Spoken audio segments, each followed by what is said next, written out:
Hi friends, ഞാനിന്നൊരു ലാപ്ടോപ്പിൻ്റെ unboxing ആയിട്ടാണ് വന്നത്. ഒരു HP ലാപ്ടോപ്പിൻ്റെ അൺബോക്സിംഗ് ആണ്. നമ്മളെല്ലാവരും ഇപ്പോൾ ഒരു ലാപ്ടോപ്പ് വാങ്ങാനുള്ള പ്ലാനിലാണെങ്കിൽ ആദ്യം തന്നെ നമ്മളതിൻ്റെ ബ്രാൻഡ് നോക്കും, പിന്നെ നമ്മളെ യൂസേജ് എന്താണെന്ന്, പിന്നെ പർച്ചേസ് ചെയ്യുന്ന സമയത്ത് എന്തായാലും അത്യാവശ്യം ഒരു നല്ല ലാപ്ടോപ്പ് വാങ്ങാനാണ് നോക്കുക. പക്ഷേ അടുത്ത ഘട്ടം വരുന്നത് പറഞ്ഞാൽ നമ്മളതിൻ്റെ വാല്യൂ. അത്യാവശ്യം നല്ലൊരു ലാപ്ടോപ്പ് പർച്ചേസ് ചെയ്യുകയാണെങ്കിൽ എങ്ങനെ നോക്കിയാലും അതൊരു 50,000 അബോവ് അല്ലെങ്കിൽ ഒരു 60,000 അബോവ് റേറ്റ് വരും നോർമൽ ഒരു ലാപ്ടോപ്പ് വാങ്ങുന്ന സമയത്ത്. അപ്പോൾ കുറഞ്ഞ റേറ്റിൽ ഒരു നല്ല ലാപ്ടോപ്പ് വേണം താനും, കുറച്ച് കാലം ഉപയോഗിക്കാൻ പറ്റുകയും ചെയ്യണം. അങ്ങനത്തെ ഒരു സിറ്റുവേഷൻ വരുമ്പോൾ നമ്മൾ എന്ത് ചെയ്യും, ഒരു അപ്ഗ്രേഡ് ചെയ്യാൻ പറ്റുന്ന ഒരു ലാപ്ടോപ്പ് നോക്കും.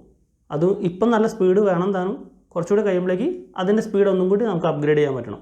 അങ്ങനത്തെ ഒരു ലാപ്ടോപ്പായിട്ടാണ് ഞാനിന്ന് വന്നിരിക്കുന്നത്.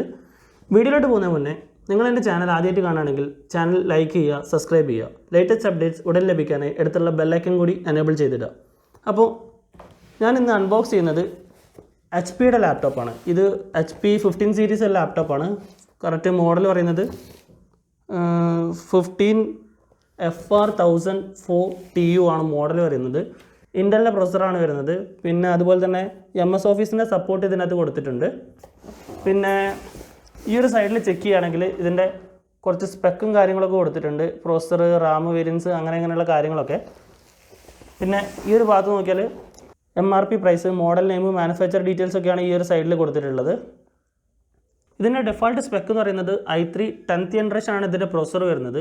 പിന്നെ നമുക്കെല്ലാം അറിയാം ഒരു ലാപ്ടോപ്പിൻ്റെ ബൂട്ടിംഗ് സ്പീഡും അങ്ങനത്തെ കാര്യങ്ങളൊക്കെ ഡിപ്പെൻഡ് ചെയ്യുന്നത് അതിൻ്റെ മെയിനായിട്ടുള്ള സ്റ്റോറേജിലാണ്. അത് HDD-നെക്കാട്ടും ബെറ്റർ ആയിരിക്കും SSD. അപ്പോൾ ഈ ഒരു ലാപ്പിൽ വരുന്നത് SSD സ്റ്റോറേജ് ആണ്. 512GB SSD സ്റ്റോറേജ് ആണ് കൊടുത്തിട്ടുള്ളത്. പിന്നെ 4GB RAM ആണ് വരുന്നത്.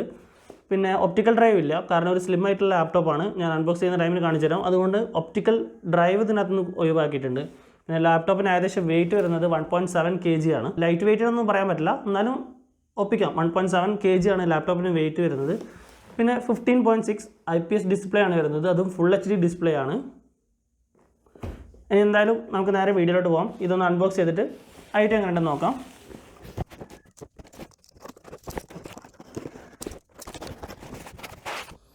അപ്പോൾ ഇങ്ങനെയാണ് ഇതിൻ്റെ പാക്കിംഗ് വരുന്നത്. ഇതാണ് നമ്മുടെ ലാപ്ടോപ്പ്. ലാപ്ടോപ്പിന് സൈഡിലായിട്ട് 2 തെർമോക്കോളിൻ്റെ പീസൊക്കെ വെച്ചിട്ടുണ്ട്. പ്രൊട്ടക്ഷനായിട്ട് വെച്ച ഒരു തെർമോക്കോളാണ്. നമുക്ക് ലാപ്ടോപ്പിലേക്ക് വരുന്നതിനെ ബോക്സ് കണ്ടൻറ്റ് എന്തൊക്കെയാണെന്ന് നോക്കാം. ഒരു യൂസർ മാനുവൽ പ്രൊവൈഡ് ചെയ്യുന്നുണ്ട്. ഒന്നുമില്ല, ഫസ്റ്റ് ബൂട്ടിങ് കാര്യങ്ങളും പവർ എങ്ങനെയാണ് പ്ലഗ് ഇൻ ചെയ്യേണ്ടത് അങ്ങനത്തെ കുറച്ച് ഡീറ്റെയിൽസ് ആണ് ഇതിൻ്റെ അകത്തുള്ളത്.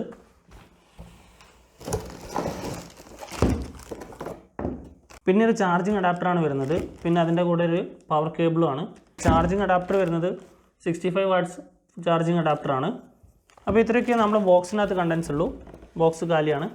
ഇനി നേരെ നമുക്ക് ലാപ്ടോപ്പിനകത്തേക്ക് പോകാം. പ്ലാസ്റ്റിക് കവറിലൊക്കെ പാക്ക് ചെയ്തിട്ടാണ് നമ്മുടെ ലാപ്ടോപ്പ് വരുന്നത്. റാപ്പ് ആദ്യം റിമൂവ് ചെയ്യാം നമുക്ക്. ഞാനിവിടെ ചൂസ് ചെയ്തിരിക്കുന്നത് സിൽവർ കളറാണ്. ഇതിൻ്റെ ഒരു ഗോൾഡൻ കളറും നമുക്ക് മാർക്കറ്റിൽ അവൈലബിൾ ആണ്. അപ്പോൾ ഇങ്ങനെയാണ് നമ്മുടെ ലാപ്ടോപ്പ് വരുന്നത്. നിങ്ങൾക്ക് കാണുമ്പോൾ തന്നെ മനസ്സിലാവുന്നുണ്ടാവും, വളരെ സ്ലിമ്മാണ് ലാപ്ടോപ്പ്. പിന്നെ വെയിറ്റ് വരുന്നത് 1.7 ആണെന്ന് ഞാൻ പറഞ്ഞല്ലോ. അപ്പോൾ ഇതാണ് നമ്മുടെ ലാപ്ടോപ്പ്. ഇതിന് പോർട്ട് അവൈലബിൾ ആയിട്ട് വരുന്നത് ഒരു ചാർജിങ് പോർട്ട് ഉണ്ട്, പിന്നെ 2 USB പോർട്ടാണ് വരുന്നത്. ഇത് രണ്ടും USB 3.0 ആണ് പോർട്ട് വരുന്നത്. പിന്നെ ഫ്രണ്ട് സൈഡ് കാലിയാണ്. റൈറ്റ് സൈഡിലോട്ട് വരുമ്പോൾ ഒരു SD കാർഡിന് സ്ലോട്ട് കൊടുത്തിട്ടുണ്ട്. പിന്നെ ഒരു ഹെഡ്ഫോൺ ജാക്കാണ്. ഈ ഒരു പോർട്ട് തന്നെയാണ് സെയിം ഹെഡ്ഫോണും മൈക്കിനുമുള്ള പോർട്ട് വരുന്നത്. പിന്നെ ഒരു USB Type C പോർട്ട് വരുന്നുണ്ട്. ഈ ഒരു Type C 3.0 പോർട്ടാണ് വരുന്നത്. പിന്നെ ഒരു HDMI പോർട്ടാണ്. ഇവിടെ 2 ഇൻഡിക്കേഷൻ കൊടുത്തിട്ടുണ്ട്. ഒന്ന് പവർ ഇൻഡിക്കേഷനാണ്, മറ്റത് സ്റ്റോറേജ് ഇൻഡിക്കേഷനാണ്. ബാക്ക് സൈഡിലും കാലിയാണ്. അപ്പോൾ ഇങ്ങനെയാണ് നമ്മുടെ ലാപ്ടോപ്പിൻ്റെ ഫസ്റ്റ് ഓപ്പണിംഗ് വരുന്നത്. ഇത് കീക്ക് പ്രൊട്ടക്ഷനായിട്ട് ചെറിയൊരു പേപ്പർ കോട്ടിങ് കൊടുത്തിട്ടുണ്ട്. പിന്നെ ഈ ഒരു ലാപ്ടോപ്പിൻ്റെ ഓപ്പണിംഗ് വരുന്നത് 120 ഡിഗ്രിയാണ്. അത്യാവശ്യം ഈ ഒരു ആംഗിൾ വരെ നമുക്കിത് ഓപ്പൺ ആയി കിട്ടുള്ളൂ. പിന്നെ ഡിസ്പ്ലേയുടെ സൈഡ് നോക്കുകയാണെങ്കിൽ ബ്ലാക്ക് കളർ ബോർഡറാണ് ഈ ഒരു സൈഡിൽ വരുന്നത്. പിന്നെ ലെഫ്റ്റ് റൈറ്റ് നാരോ ബസലാണ് വരുന്നത്.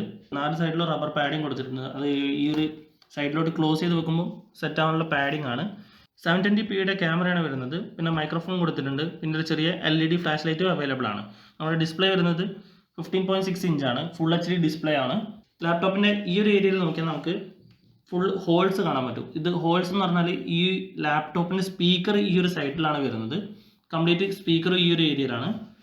പിന്നെ ലാപ്ടോപ്പ് കംപ്ലീറ്റ് ആയിട്ട് ഈ ഒരു ഡിസ്പ്ലേയുടെ ഏരിയ ഒഴിച്ച് ബാക്കി എല്ലാ ഏരിയയും സിൽവർ ഫിനിഷിങ് തന്നെയാണ് കംപ്ലീറ്റ് വരുന്നത്. കീസ് വരെ സിൽവർ ഫിനിഷിങ്ങിലാണ് വരുന്നത്. കീ റബ്ബർ കീസാണ്, പക്ഷേ അതും സിൽവർ കളറിൽ തന്നെയാണ് വരുന്നത്. പിന്നെ ഈ ഒരു സ്റ്റിക്കർ നമുക്കിവിടെ ലാപ്ടോപ്പിൻ്റെ ബ്രാൻഡിങ്ങും വാറൻറ്റി ഡീറ്റെയിൽസൊക്കെയാണ് ഇവിടെ വരുന്നത്. ഇത് ടച്ച് പാഡ്, അത്യാവശ്യം ഒരു റെക്റ്റാങ്കിൾ ഷേപ്പിൽ വരുന്നൊരു ടച്ച് പാഡാണിത്. ഈ ഒരു റൈറ്റ് ക്ലിക്കും ലെഫ്റ്റ് ക്ലിക്കും ടച്ച് പാഡിൻ്റെ മുകളിൽ തന്നെയാണ് വരുന്നത്. HP ഇതിൻ്റെ മുകളിലും 2 കീ പ്രൊവൈഡ് ചെയ്യുന്നതായിരുന്നു ഏറ്റവും ബെറ്റർ. കാരണം കീ ആണെങ്കിൽ കുറച്ചും കൂടി ഇതിനെക്കാളും കുറച്ച് ലൈഫ് കൂടുതലായിരിക്കും കീ വരുന്ന ടച്ച് പാഡിന്. പിന്നെ ഇവിടെ ഒരു മൈക്രോസോഫ്റ്റിൻ്റെ ഇൻക്ലൂഡർ എന്ന് പറഞ്ഞ് എഴുതിയിട്ടുണ്ട്. Don't forget to activate mention ചെയ്തിട്ടുണ്ട്. പിന്നെ Core i3 10th ജനറേഷനാണ് പ്രോസസ്സർ വരുന്നത്. റാം ഇപ്പോൾ അവൈലബിൾ ആയിട്ടുള്ള 4GB റാമാണ് ഈ ഒരു സിസ്റ്റത്തിന്. പിന്നെ 512ൻ്റെ SSD ആണ്. SSD അല്ലാതെ അത് കറക്റ്റ് MEME2 ആണ് വരുന്നത്. ഈ ഒരു ഏരിയയിൽ നോക്കിയാൽ നമുക്ക് ഡിസ്പ്ലേയുടെ താഴെ ഭാഗത്തായിട്ട് HPയുടെ ഒരു ബ്രാൻഡിങ് കൊടുത്തിട്ടുണ്ട്. പിന്നെ ഇവിടെ ചെറിയൊരു വെൻറ്റ് കാണാൻ പറ്റും. ഈ ഒരു വെൻറ്റാണ് നമ്മുടെ ഉള്ളിലത്തെ ഹോട്ട് എയർ എക്സോസ്റ്റ് ആയിട്ട് വരുന്നത്. അതായത് ഉള്ളിലത്തെ ഹോട്ട് എയർ കംപ്ലീറ്റ് പുറത്തേക്ക് വരുന്നത്. ഇതായിരുന്നു നമ്മുടെ ഇന്നത്തെ HPയുടെ ലാപ്ടോപ്പിൻ്റെ അൺബോക്സിങ്. പിന്നെ ഞാൻ വീഡിയോയുടെ സ്റ്റാർട്ടിങ്ങിൽ പറഞ്ഞായിരുന്നു ഇപ്പം യൂസ് ചെയ്യാൻ നല്ല സ്പീഡായിരിക്കും, പിന്നെ ഭാവിയിൽ നമുക്ക് അപ്ഗ്രേഡ് ചെയ്യാൻ വേണമെന്ന്. ഇപ്പോൾ യൂസ് ചെയ്യാൻ സ്പീഡ് എന്ന് പറഞ്ഞാൽ ഇതിൻ്റെ അകത്ത് SSD ആണ് വരുന്നത്, 512 SSD ആണ്. പിന്നെ ഇതിൻ്റെ മെയിൻ സ്പെക്ക് വേറൊരു ഉപകാരം എന്ന് പറയുന്നത് ഇത് നമുക്ക് റാം ഓതറൈസ്ഡ് ഡീലറുടെ ഹെൽപ്പില്ലാതെ, ഡീലറുടെ അല്ല സർവീസ് സെൻറ്ററിൻ്റെ ഹെൽപ്പില്ലാണ്ട് തന്നെ നമുക്ക് തന്നെ ചേഞ്ച് ചെയ്യാൻ പറ്റുന്നതാണ്. മാക്സിമം 16GB വരെ റാം അപ്ഗ്രേഡ് ചെയ്യാൻ പറ്റും. അപ്പോൾ നമ്മളെ ഇന്നത്തെ വീഡിയോ ഇവിടെ വൈൻഡപ്പ് ചെയ്യാൻ പോവുകയാണ്. ഇതിനകത്ത് റാം അപ്ഗ്രേഡ് ചെയ്യുന്ന വീഡിയോ ആയിട്ട് ഞാൻ നെക്സ്റ്റ് വീഡിയോയിൽ വരുന്നതായിരിക്കും. Till then bye.